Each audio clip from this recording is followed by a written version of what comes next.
Nous avons vu que le box-office de Thunderbolt n'était pas folichon aux États-Unis, même si ce n'est pas une catastrophe, ce n'est pas non plus le grand beau temps, le grand ciel bleu, la vue dégagée et les palmiers.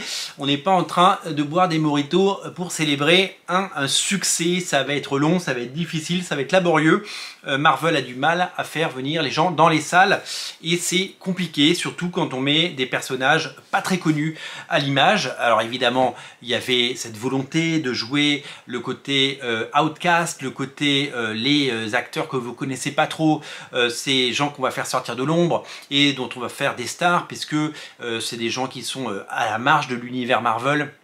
Et peut-être qu'ils peuvent devenir bien, vos chouchous à deux mains. C'est arrivé avec les Gardiens de la Galaxie, où personne ne connaissait ce raton laveur et cet arbre qui dit « Je suis Groot » et pourtant le succès a été au rendez-vous. Il a évidemment été question de millions de dollars, pour pas dire de milliards de dollars dans la franchise Gardiens de la Galaxie. Marvel Studios a essayé de faire la même chose avec Thunderbolt. La mayonnaise ne semble pas prendre de la même façon. Je vous le dis, c'est pas une catastrophe, mais ce n'est pas non plus tout ça. Faut dire que c'est compliqué parce que ces personnages, on les connaît pas très bien, même si Bucky, on l'a quand même beaucoup vu. C'est un second rôle, un éternel second rôle dans tous les films Captain America et Avengers.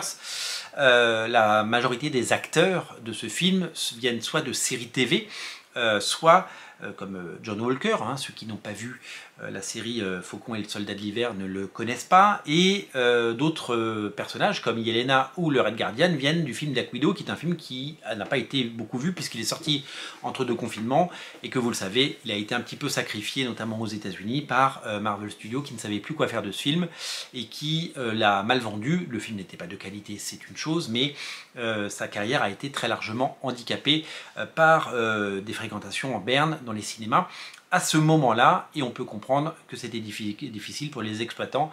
On leur disait d'ouvrir, de fermer, des demi-jauges, des masques, pas des masques. C'était très compliqué, sans rentrer dans des débats qui me dépassent. C'était compliqué de travailler, tout simplement. Donc l'histoire a également prouvé qu'un succès sur Disney+, comme Daredevil, puisque le Daredevil a été un succès sur Netflix à la base, ne vous garantit pas un succès au cinéma. Puisque souvenez-vous, quand Matt Murdock fait une apparition dans le dernier Spider-Man en disant « je suis un excellent avocat »,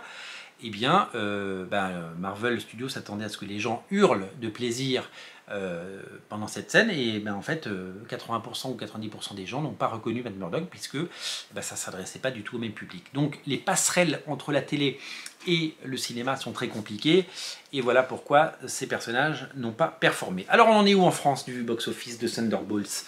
On en est où? Eh bien sur son deuxième week-end, c'est-à-dire sur sa deuxième semaine avec les chiffres arrêtés au dimanche. Vous savez, on a souvent, toutes les semaines, on a les chiffres sur 5 jours, puis 7 jours.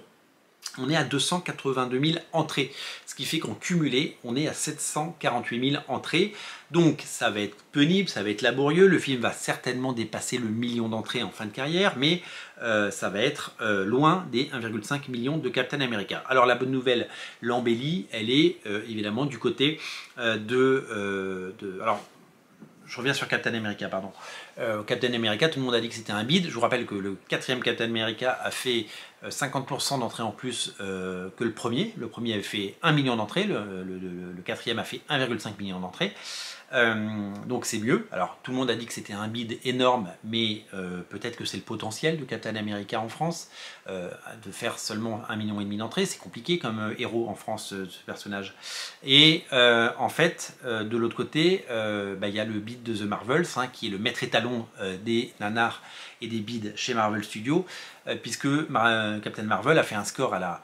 Il a fait un score à la Warner Bros, hein, il a fait un score à la DC Studio, puisqu'il a fait 771 000 entrées. Vous voyez, avec 748 000 entrées, Thunderbolt est pas loin. C'est-à-dire qu'à la fin de cette semaine, il devrait avoir dépassé The Marvels. Et donc, il ne sera pas le plus petit score, ça restera The Marvels. Et je pense que ça va être difficile de battre The Marvels parce que c'était vraiment pas ça. Donc, voilà, on peut estimer que Thunderbolt fera 1 million d'entrées. On peut aussi imaginer que c'est peut-être aujourd'hui la nouvelle base 100. Alors évidemment que les chiffres de l'année prochaine vont me faire mentir, évidemment que le prochain Avengers et le prochain Spider-Man vont normalement titiller les sommets, puisque c'est ce que les gens attendent et c'est ce que les gens demandent.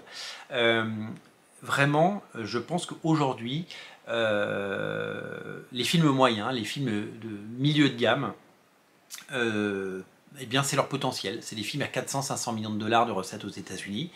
C'est des films qui font entre 1 et 2 millions d'entrées parce que c'est des films voilà, que les gens vont voir le week-end, des copains, des groupes d'adolescents, des gens qui vont au cinéma ensemble et qui passent une bonne soirée. Et ben, ils vont voir ça comme ils peuvent aller voir un Jason Statham ou un film, un Fast and Furious. Alors les Fast and Furious ont fait des très beaux scores, hein, vous le savez, au box-office.